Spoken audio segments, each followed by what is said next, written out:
Hello everyone, how are you doing? This is MD Tech here for another quick tutorial. In today's tutorial, I'm going to show you guys how to hide the Telegram app inside your Android smartphone.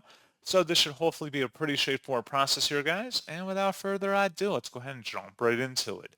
So all you have to do is swipe up on your home screen and you want to select the settings gear button. Then you want to select the apps tile and select where it says see all apps. You want to go down to Telegram and you want to select it from this list. Select where it says archive up at the top, and that's pretty much all you have to do. If you want to make it visible again, you would have to select restore. It might take a couple moments to restore it back to your app list, and that's pretty much it.